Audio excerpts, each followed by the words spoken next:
People assume that once you survive the impossible, you become fearless, that survival hardens you, that whatever almost broke you loses its teeth the moment you walk away alive. That isn't how it felt. Surviving didn't erase fear. It educated it. Fear became specific, detailed, intimate. I learned exactly how much pressure my body could take before my vision tunneled, exactly how long Xavier could go without rest before his control began to fray at the edges, exactly how silence felt in the bond when something was wrong. Silence, I learned, was never neutral. The bond after completion was not romantic, not at first. It was invasive. Imagine sharing a room with someone your entire life, only to wake up one day and realize the walls are gone. Every thought echoes. Every emotion carries weight. There is nowhere to retreat without causing pain. Xavier tried to shield me. I tried to do the same. We failed constantly. His guilt bled into me like static. My anxiety spiked his adrenaline. We learned painfully that restraint mattered more than power now. Control wasn't dominance. It was consent. The first weeks after the bond completed were chaos. Not the explosive kind, the suffocating kind. I would wake up in the middle of the night gasping, convinced I was drowning, only to realize I was feeling Xavier's nightmare 3 rooms away. He would stop mid-sentence during our training sessions, his face going pale because my panic had crashed into him without warning. We were learning a new language, one written in sensation and emotion rather than words, and we were terrible at it. I remember the morning I tried to make coffee and ended up on the kitchen floor, sobbing for reasons I couldn't articulate. Xavier found me there 20 minutes later, his shirt on backwards, his eyes wild with the residual terror of a memory that wasn't his. My memory of being 5 years old and lost in a shopping mall, the kind of childhood trauma that leaves no scars but shapes you anyway. He sat beside me without speaking, didn't try to comfort me with words that would have felt hollow, just breathed in sync with me until my heartbeat slowed, until I could separate my emotions from his, until the world stopped feeling like it was collapsing inward. "I saw it," he said finally. "The blue coat your mother was wearing. The smell of pretzels from the food court. The way the fluorescent lights made everything look too bright." I looked at him, this man who now carried pieces of my past without permission, without warning. "I'm sorry," I whispered. "Don't be." His voice was rough. "I just wish I could have found you faster." He meant in the mall. In that memory. Even though he hadn't been there. Even though he'd been a child himself on the other side of the country. The bond didn't care about logic or linear time. It cared about connection. That's when I understood what we'd really done to ourselves. We hadn't just linked our present selves. We'd braided our entire histories together. Every fear, every joy, every moment that had shaped us into the people sitting on that kitchen floor. It was terrifying. It was also the most intimate thing I'd ever experienced. The learning curve was brutal. Xavier had decades of training in controlling his abilities, but nothing had prepared him for this. For feeling someone else's emotions as vividly as his own. For having his carefully constructed mental walls crumble every time I felt something intensely. I had even less preparation. I'd gone from being a normal graduate student to being the other half of something that could reshape reality. My mind wasn't trained for this kind of input. Sometimes I would look at Xavier and see him through layers, his current self, his younger self, still learning to fear his own power, his future self, the one he was terrified of becoming. The bond showed me all of him, all at once, and it showed him all of me. Our first real fight happened 3 months in. Not about strategy, not about safety, about identity. "I don't know where I end anymore," I told him, voice shaking despite my attempt at calm. "I don't know which thoughts are mine." Xavier didn't answer immediately. Through the bond I felt his fear spike sharply, then flattened into resolve. "Then we rebuild the edges," he said. "Together." deliberately. So we did. We set rules. Time apart, even when it hurt. Mental partitions we practiced like muscle memory. We learned to ask permission before pushing energy across the bond, unless it was an emergency. It took discipline that bordered on cruelty. But slowly, I felt like myself again. Not alone, but distinct. The exercises Xavier designed were excruciating in their simplicity.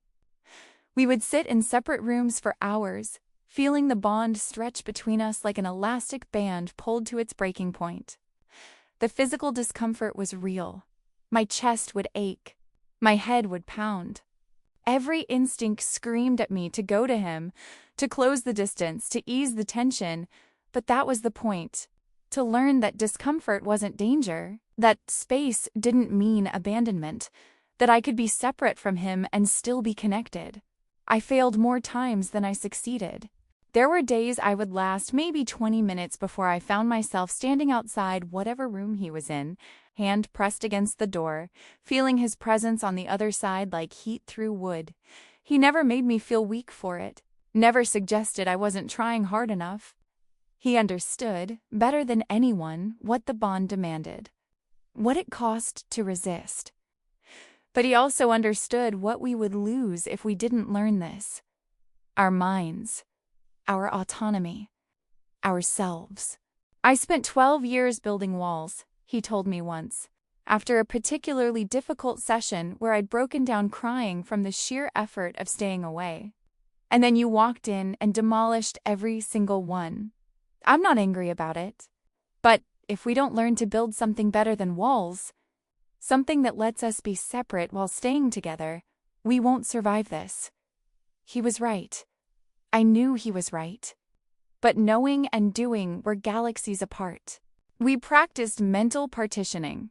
Xavier taught me to visualize rooms in my mind, spaces where I could store emotions that were too big or too raw to share immediately. It wasn't about hiding from him, it was about having a buffer, a moment to process before everything spilled across the bond unfiltered. I pictured a library, quiet, organized, with sections for different feelings. Xavier told me his looked like a training facility, all clean lines and empty space, somewhere he could contain the violence he carried without letting it leak into me constantly.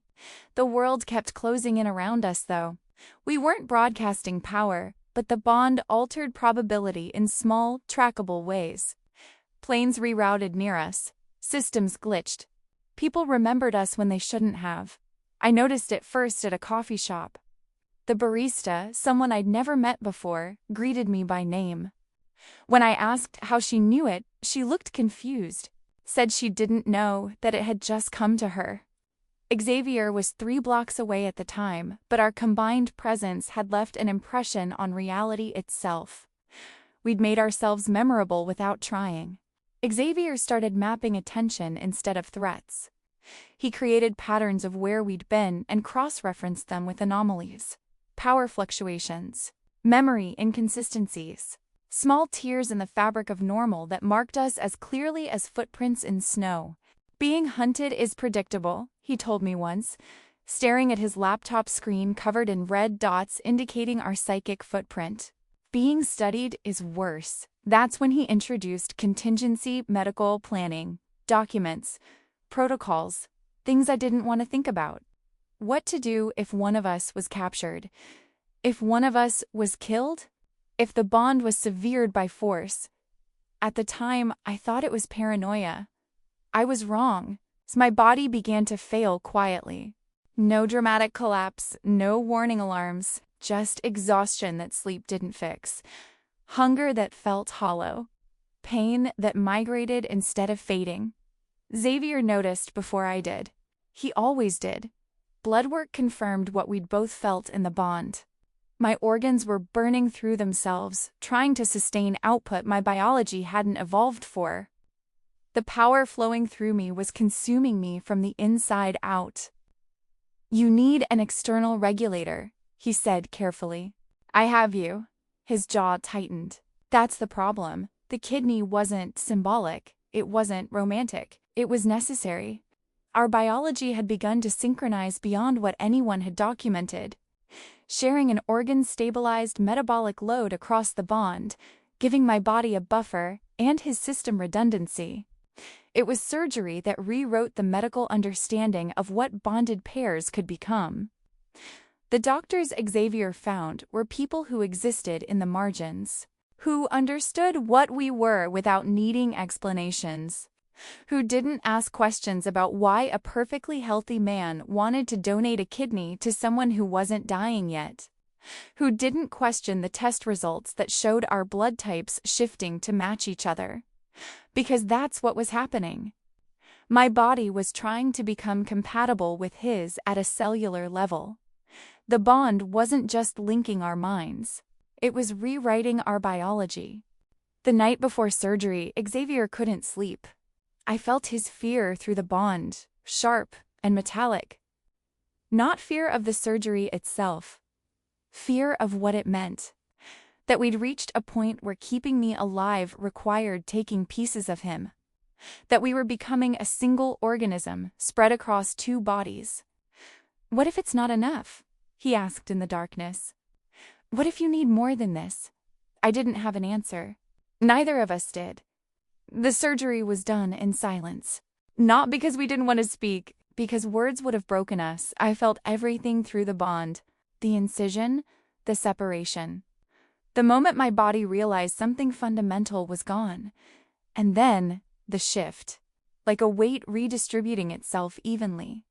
There was a moment, right after they connected his kidney to my system, when the bond flared so bright I thought it would burn us both alive.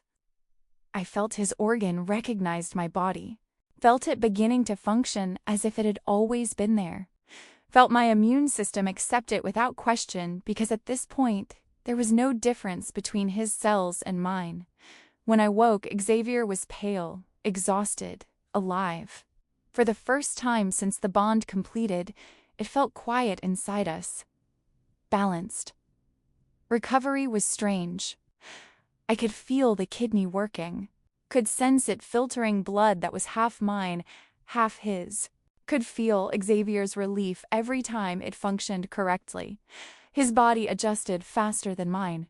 Within days, he was moving normally. I took weeks, but something had changed. The bond was no longer fighting my body's limitations. It had found a workaround, a way to sustain itself without consuming me entirely. That night, his hand shook when he held mine. I won't let them turn you into a resource, he said. I believed him. That belief almost killed us both. They took me because I was the easier lever. Xavier was too volatile, too visible. I was adaptable. They isolated me from the bond slowly, surgically, layer by layer, dampening sensation until the silence felt like suffocation. They didn't torture me, they convinced me. They showed me futures where compliance meant safety, where obedience meant protection for Xavier, where resistance led only to extinction. They rewrote my fear with precision and patience. It started with an invitation. A research facility that claimed to study bonded pairs. They said they could help us, could teach us to control the bond better, could make it so my body wouldn't keep breaking down under the strain. Xavier didn't trust them, but I was desperate. The kidney had bought me time, not a cure. I was still deteriorating, slower, but inevitable. And I couldn't watch him give me more pieces of himself. Couldn't watch him hollow himself out to keep me whole. So I went. I told him it was just a consultation, that I would be back in 3 hours, that it was safe. I was lying. To him and to myself. The facility was clean, sterile, full of people who smiled with their mouths but not their eyes. They ran tests, asked questions, recorded everything, and then they asked me to stay, just overnight. Just to monitor some reactions to the bond suppression therapy they wanted to try. I should have left. Should have listened to the alarm bells going off in every instinct I had. But they showed me data, projections of how long I had if we didn't do something radical. 6 months, maybe a year. And Xavier watching me die slowly, unable to stop it. So I stayed. The dampening started that night, not all at once, just a slight reduction in sensation across the bond. They said it was temporary, that it would help my body rest, that Xavier would barely notice. He noticed immediately. I felt his panic spike before the dampeners even reached full strength. Felt him searching for me across the connection, finding only static.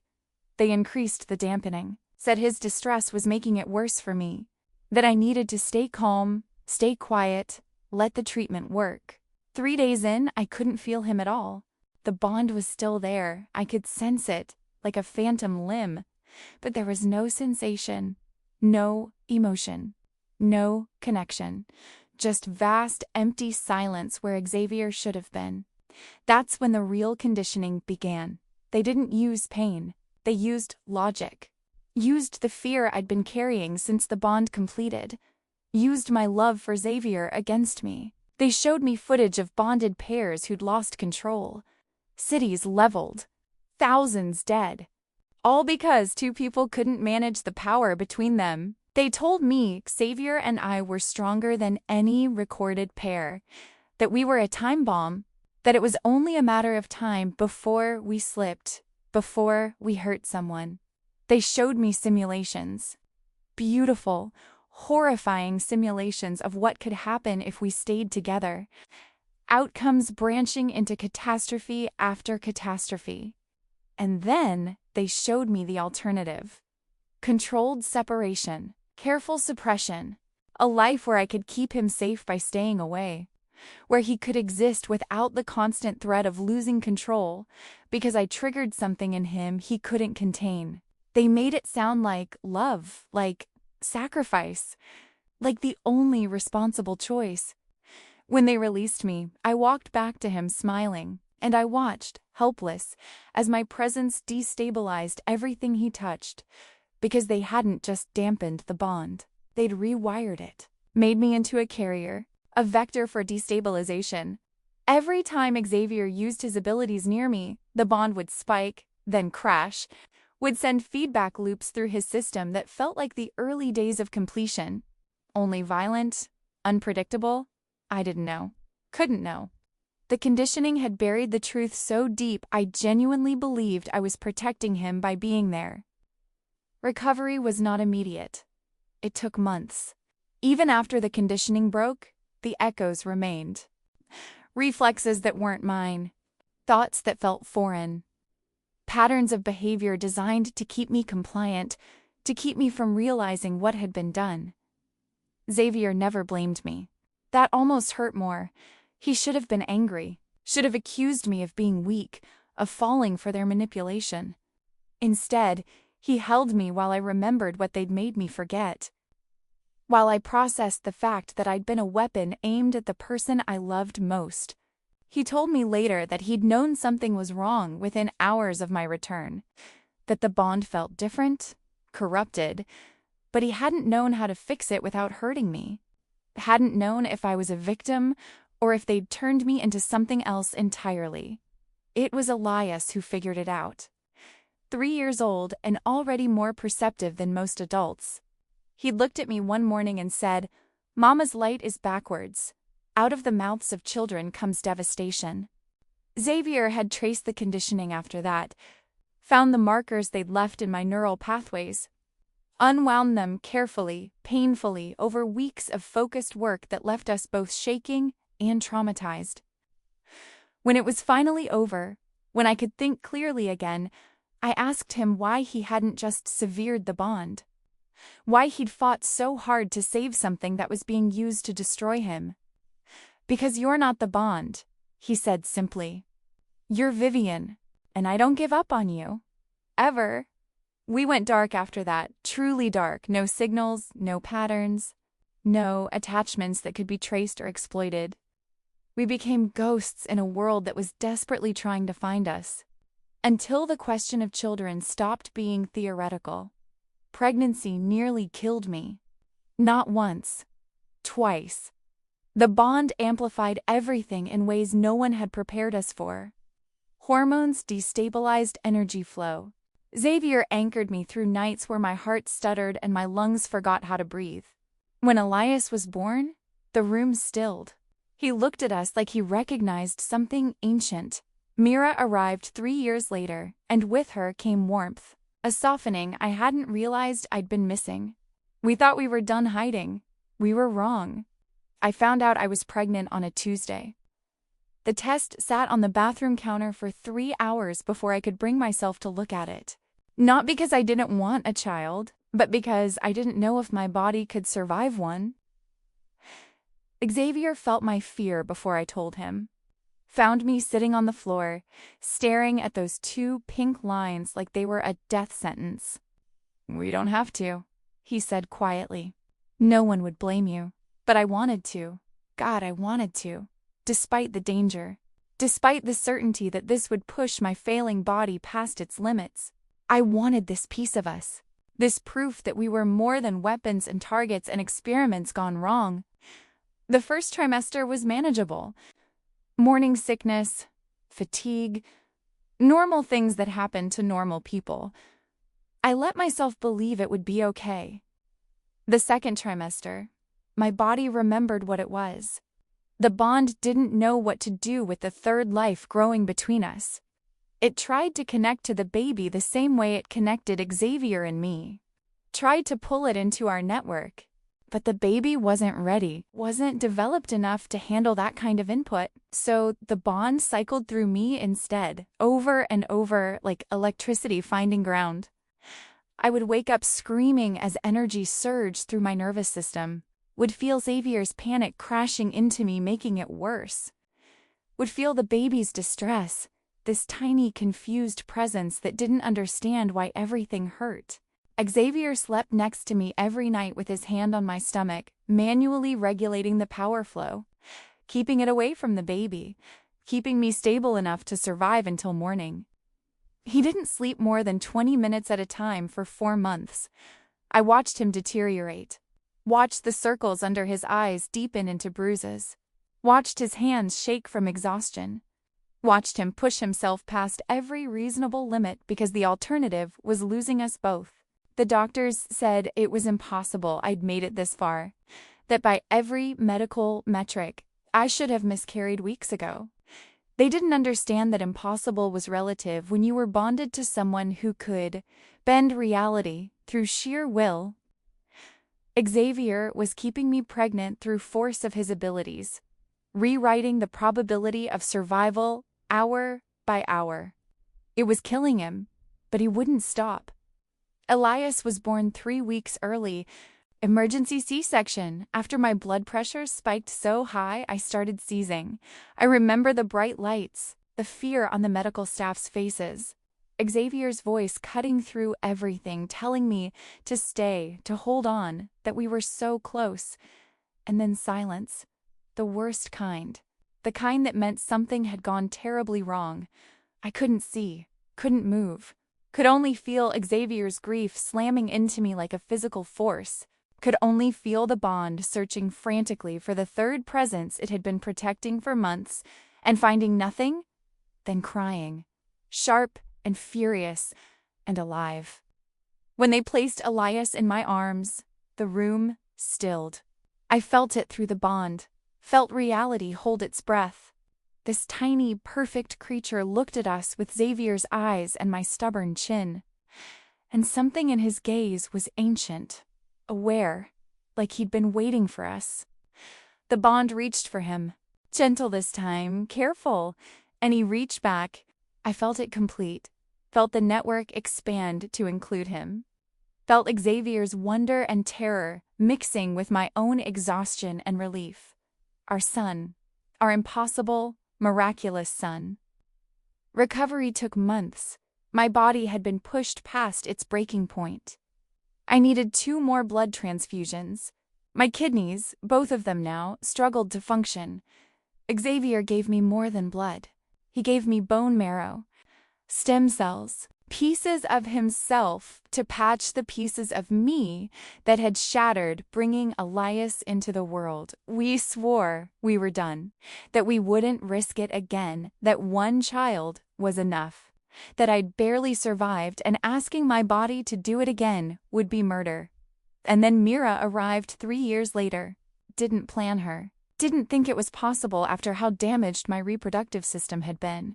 But life finds a way, especially when you're bonded to someone who unconsciously warps probability. The second pregnancy was different. Easier somehow. My body remembered what to do. The bond knew how to regulate itself. And Elias helped. Even at 3, he would sit with his hand on my stomach, and the chaos would calm. Like he was translating for the baby, teaching it how to exist in our strange, connected world. Mira was born without complications, came into the world gently like she didn't want to cause trouble. Where Elias had been intense from the first breath, Mira was warmth, softness, a balancing force we hadn't known we needed. The bond expanded again, 4 points now instead of 3, a web instead of a line, more complex, more stable, more vulnerable. We thought we were done hiding.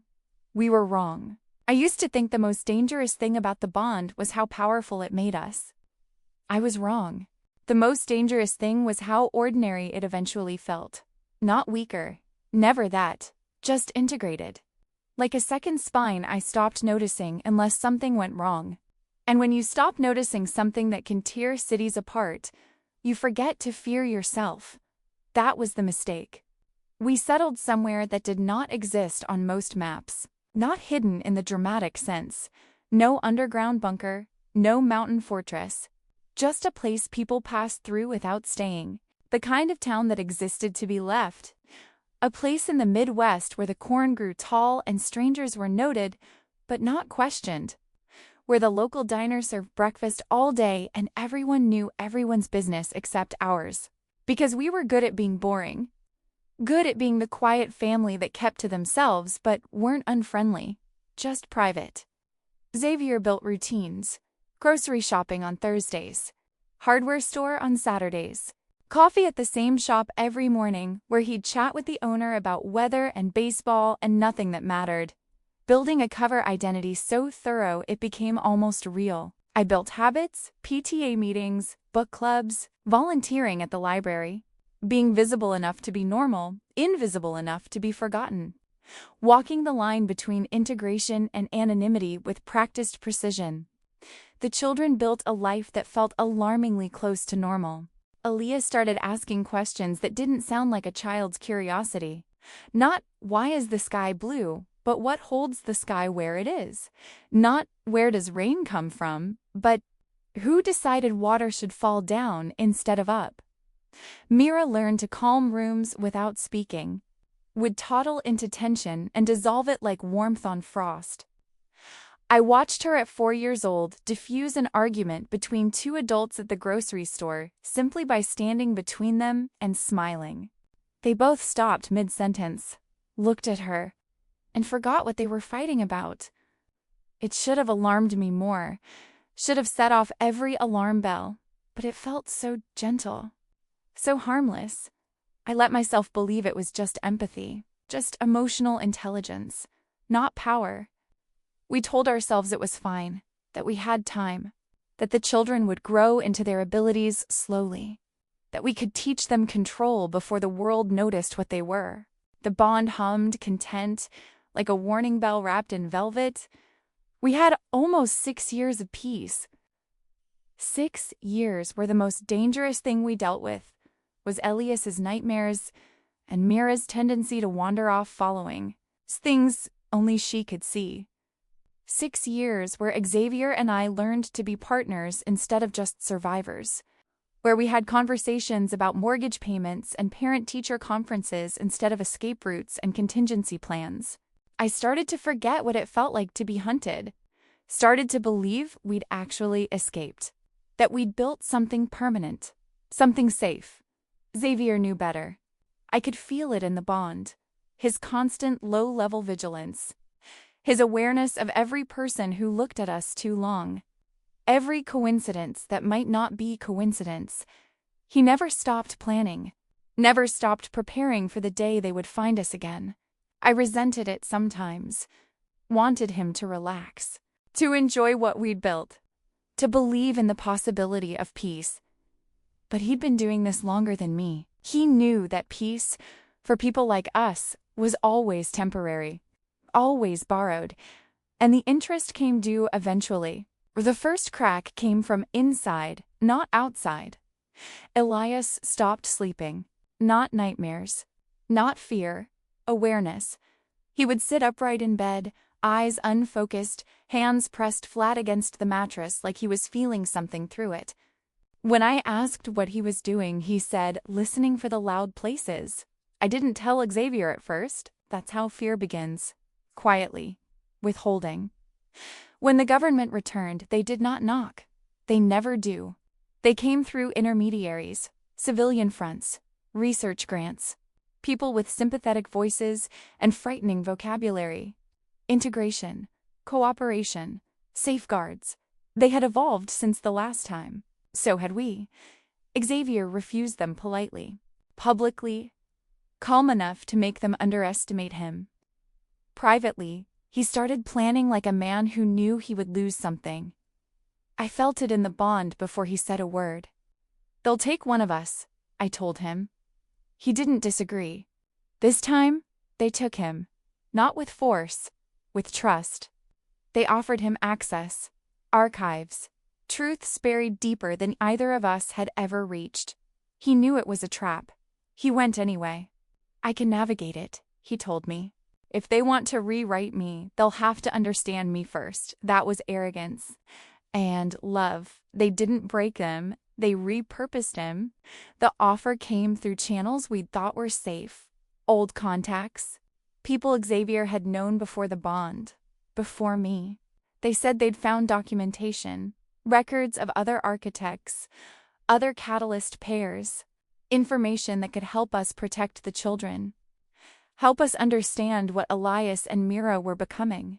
It was exactly the kind of bait we couldn't refuse. Because we were desperate.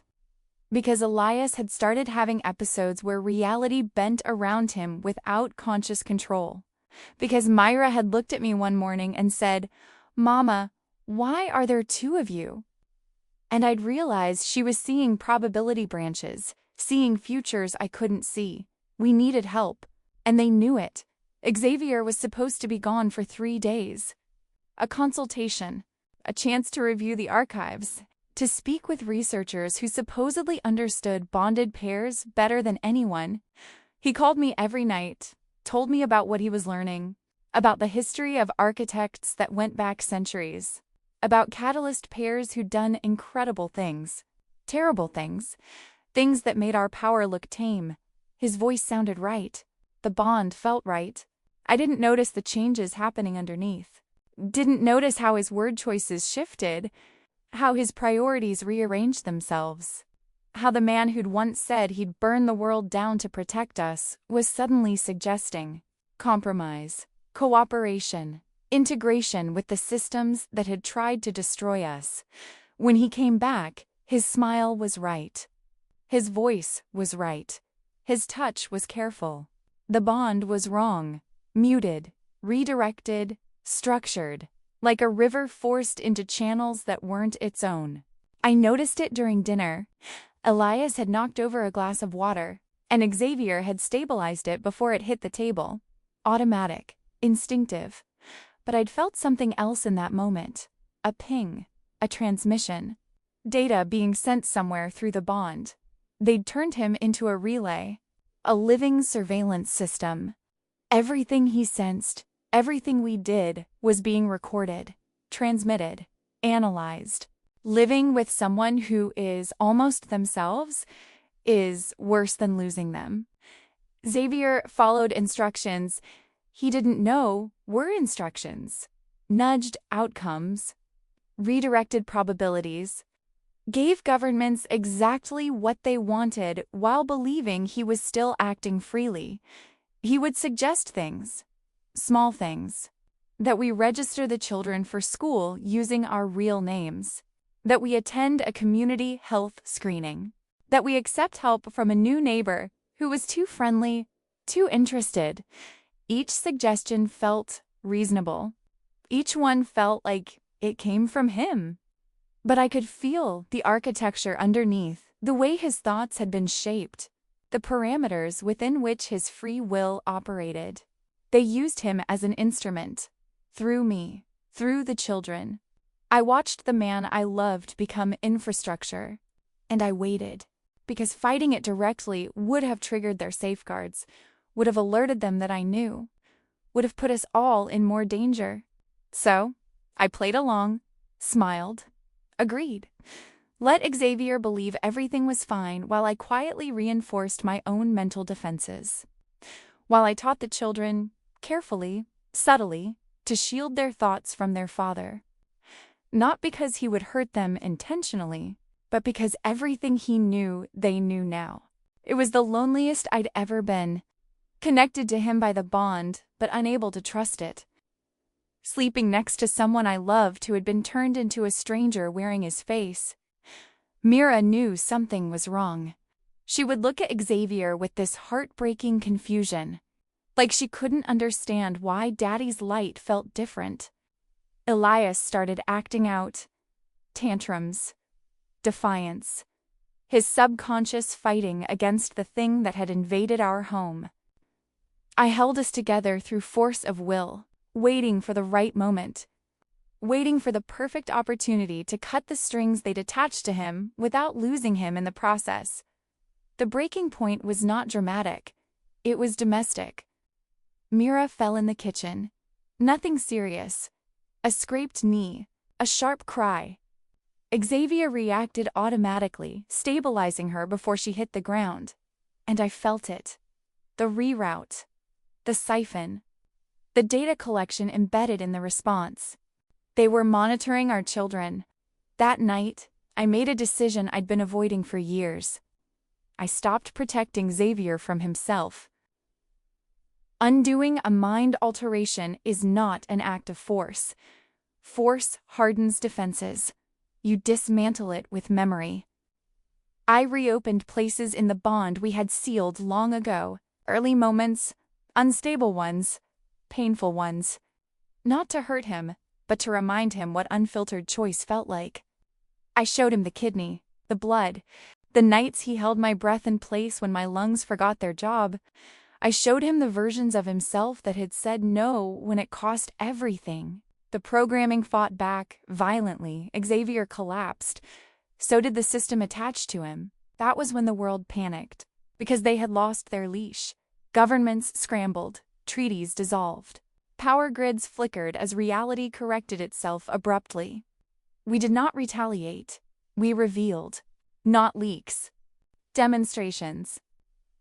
We showed the world what had been done in its name.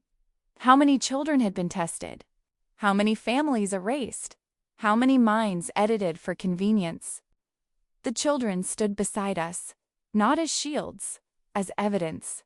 Marriage came after that, not in secret. Not alone. We did it publicly, deliberately, legally. A declaration. If they wanted to control us, they would have to face the institution they understood best. Visibility became armor. The final attempt was desperate. They tried to isolate Elias, tried to convince him he was dangerous, that separation was protection. He listened politely. Then he asked them a question that ended the conversation. "If I am a mistake," he said, "why do you keep copying me?" They had no answer.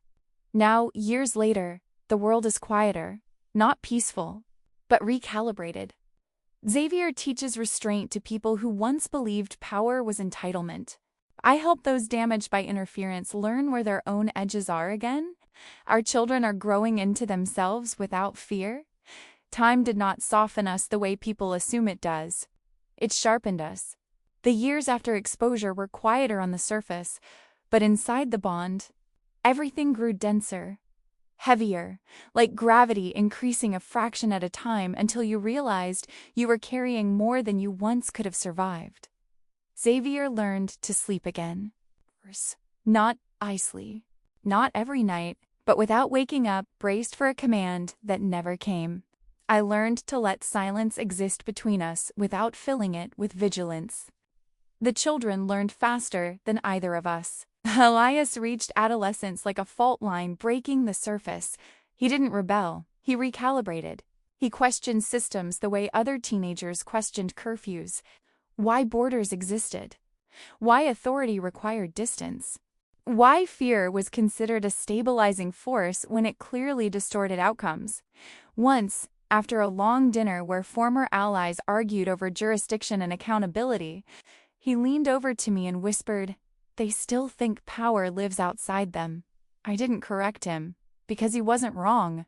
At 15, Elias had grown into someone I barely recognized. Not in appearance, though he'd shot up 6 inches in a year and now looked down at me, but in presence, in the way he occupied space.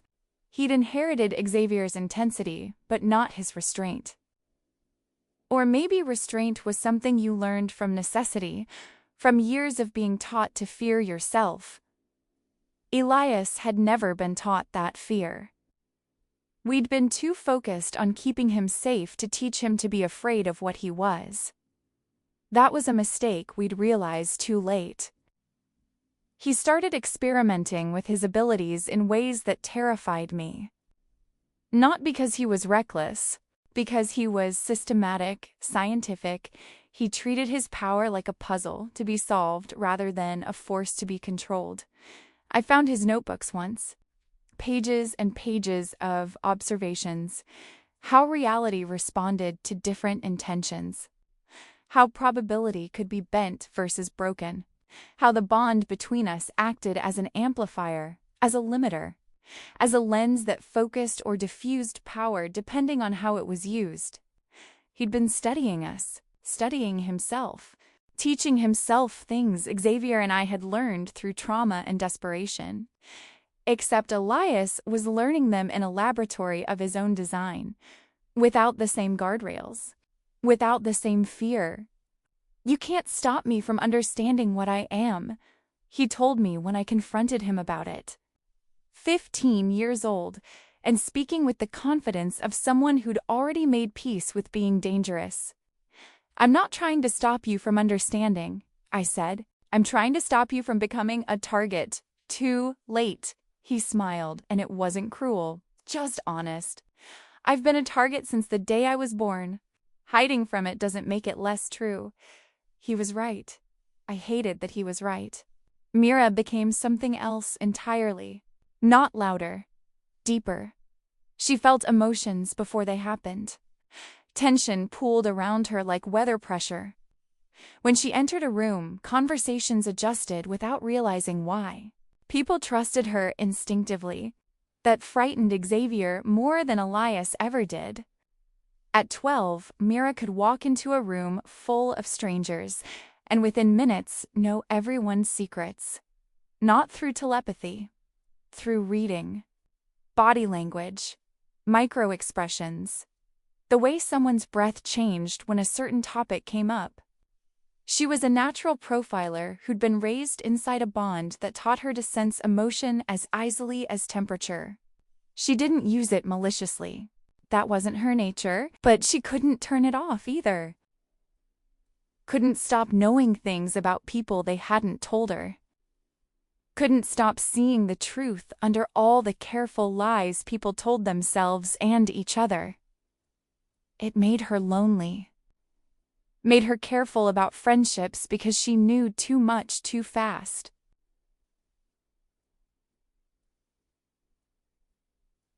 "She doesn't need to force the world," Xavier told me once. "The world moves for her." I told him that was what happens when someone grows up knowing connection is not weakness. But I understood his fear, because Mira's power was subtle, undetectable, the kind that could reshape society without anyone realizing it was happening. The kind that made her more dangerous than Elias precisely because she seemed harmless. "They'll want her more than any of us," Xavier said, "because she can do what we can't. She can make people want to obey." He was right, and we both knew it. The bond changed again when the children matured. Not weakened, redistributed. It stopped being a closed circuit and became a network. Subtle threads linking all 4 of us, not symmetrically, not hierarchically, but responsively. Pain shared faster. Joy lingered longer. Secrets became impossible. That was the cost. That was the gift. The second kidnapping attempt came from a private entity, not a government. Corporations learn quicker. They took me this time, not violently, not publicly. They offered medical help for an instability I had been hiding even from Xavier. The resonance had begun to eat at my cellular integrity. Prolonged exposure to Xavier's power was doing what blood transfusions and kidney donations once had, breaking me down to keep him whole. I went willingly, because sometimes love looks like lying convincingly. They tried to separate us by distance, by dampening fields, by pharmacological interference, by rewriting my perception of time. It worked for 12 days. After that, Xavier found me without coordinates, not by tracking, by absence. He said later that the bond had gone silent where I should have been, like a missing limb screaming louder than pain ever could. The extraction was surgical, non-lethal, terrifying in its precision. They never touched me again. That was when we decided on permanence, not just marriage. That had been symbolism. We created redundancies, protocols that allowed either of us to survive if the other fell. Shared biological fail-safes, neural bridges that let one of us carry the other temporarily if needed. I gave him blood again. He gave me bone marrow, not because we had to, because the future demanded proof that we were not indivisible through romance, but through choice. People like stories with endings, children, retirement, peace. What we built did not end. It stabilized. Elias left first, not estranged, not running, exploring. He studies systems from the inside now, helps dismantle them quietly. He sends postcards from places that don't exist officially. Mira stayed longer. She says she likes knowing where the center is before she redraws the edges. Xavier and I aged differently after that. Not slower, selectively. Time noticed us again. Wrinkles appeared, scars stayed. We stopped being legends and became references. The most dangerous thing you can be. There was one last moment. Years later. A flare in the bond so sudden it dropped me to my knees. Xavier felt it too. Not threat. Transition. Elias, standing somewhere between who he was and who he was becoming, needed an anchor. Not power. Not rescue. Permission. We let go without severing. That was the hardest thing we ever did. Now, when people ask what we are, I tell them the truth. We are not weapons. We are not miracles. We are what happens when control fails and connection survives anyway. At night, Xavier still traces patterns on the back of my hand. Old habits. Quiet reassurances. The bond pulses steady as breath, not consuming. Not fading, just present. And if the world ever needs reminding that it cannot own what understands itself completely, we will be here. Not incandescent anymore, but unmovable. People always expect old age to be loud in its conclusions. They think it comes with declarations, with wisdom neatly packaged into sentences that sound good embroidered on pillows or quoted out of context by people who weren't there. They imagine clarity arriving all at once like a curtain lifting. That isn't how it happened. Old age arrived quietly, like most things that mattered. I noticed it the morning my hands shook while fastening my bracelet. Not from fear, not from illness. Just time, reminding me that it had finally caught up. I remember smiling at that. Time had chased us for decades and only now dared to tap me on the shoulder. Xavier was still asleep beside me, his breathing steady, familiar in a way nothing else ever was. His hair is white now. Not the sharp silver people imagine when they romanticize aging. It's soft, uneven, real. His face holds the map of a life lived under pressure and against it. Lines from laughter, too. Those came later. Much later. After we learned that survival wasn't the same as living. I stayed still for a long time, feeling the bond between us.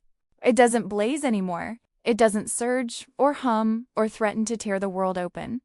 It rests, like a tide that learned where the shore was and decided to stay. The bond in old age is different than I expected. Softer, deeper, less urgent. When we were young, it demanded attention constantly. Now it hums in the background like a familiar song. I know every note, every pause, every place where Xavier's rhythm meets mine. I used to fear what would happen when we got old, when our bodies couldn't keep up with what we were. When the power outpaced the vessel, I imagined loss as something dramatic, sudden, violent, the bond tearing itself apart as one of us failed, taking the other with it. I was wrong again, wrong about so many things. Loss, when it comes now, is gentle. Its memory slipping a little at the edges. Its names taking longer to arrive.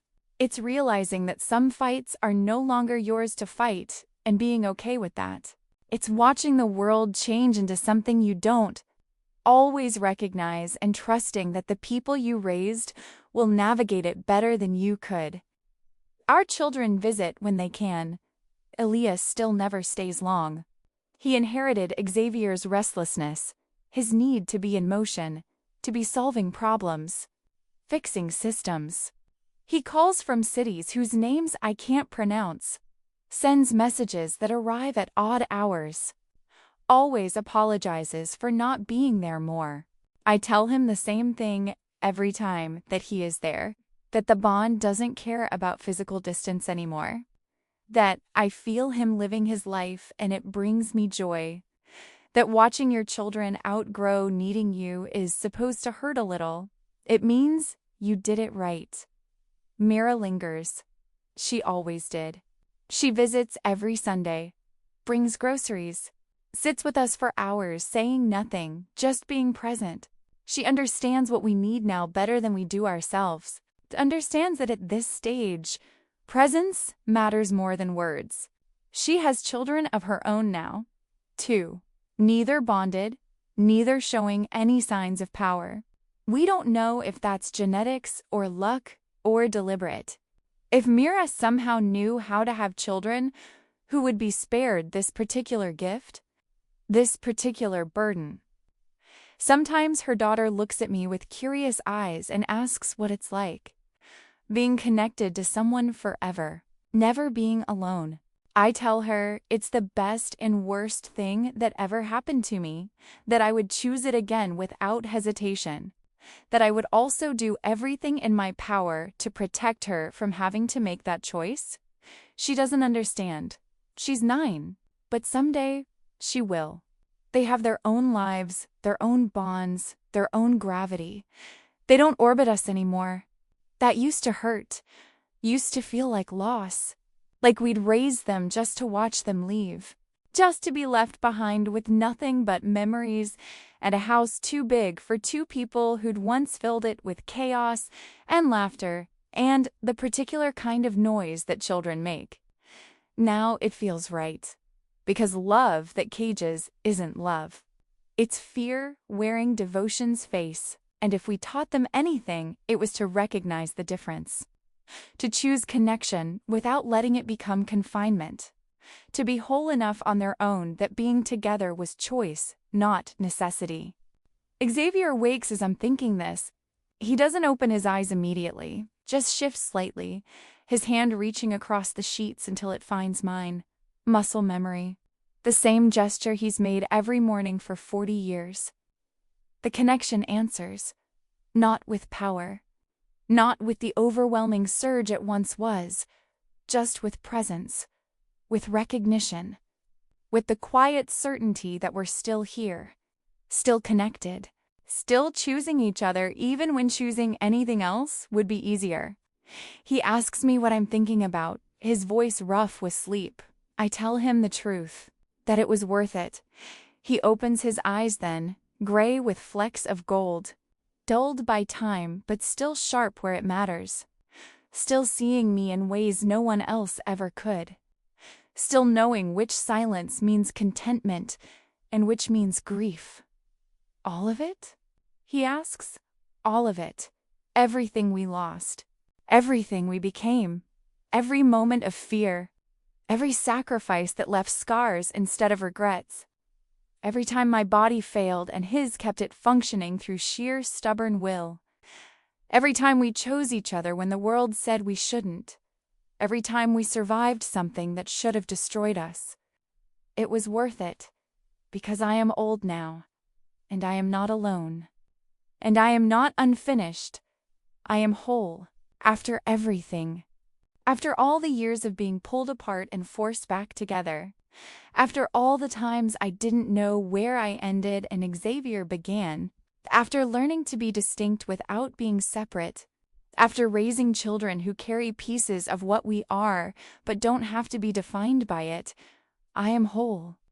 And if this is the last chapter, if this is where the story finally exhales and rests, then it ends the way it always should have.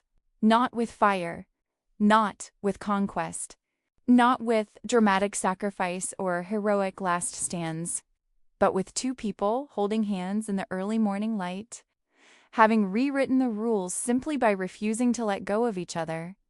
Xavier pulls me closer. The bond pulses once, steady as a heartbeat. And I close my eyes, feeling the weight of 40 years together, feeling every scar, every shared memory, every moment of joy and terror that led us here, to this bed, this room, this life we carved out of impossibility. Do you regret it? I ask. Because I need to know.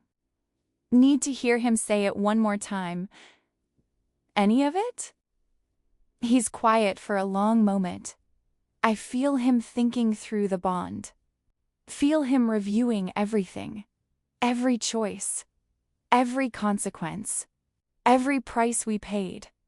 No, he says finally. Simply. You? Never. And that's the truth. The whole truth.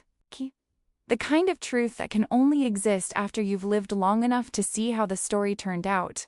To know whether the choices you made LEDs somewhere worth going. We made it. Against probability. Against systems designed to destroy us. Against our own power and biology and the 1,000 ways we could have broken each other. We made it. Complete. I think about the girl I was. The one who didn't know what she was stepping into when she walked into that glass building. When she met a man who carried the end of the world in his silence. I want to tell her so many things. That she will lose her sense of safety and gain something sturdier. That she will give blood and bone and pieces of herself and get back a life that fits. That she will be hunted, terrified, incandescent with fear and love in equal measure. But most of all, I want to tell her this. You will not disappear into him. You will become more yourself than you ever knew was possible. The bond didn't erase us. It clarified us. Stripped away the parts that were never ours to begin with. What remained was choice. Every day, again and again. Even now. Xavier wakes as I'm thinking this. He reaches for me without opening his eyes. His hand finds mine like it always has, like it always will. The connection answers. Not with power, but with presence. He asks me what I'm thinking about. I tell him the truth. That it was worth it. Everything we lost, everything we became, every moment of fear, every sacrifice that left scars instead of regrets. It was worth it, because I am old now, and I am not alone. And I am not unfinished. I am whole. And if this is the last chapter, if this is where the story finally exhales and rests, then it ends the way it always should have. Not with fire, not with conquest, but with two people holding hands, having rewritten the rules simply by refusing to let go of each other.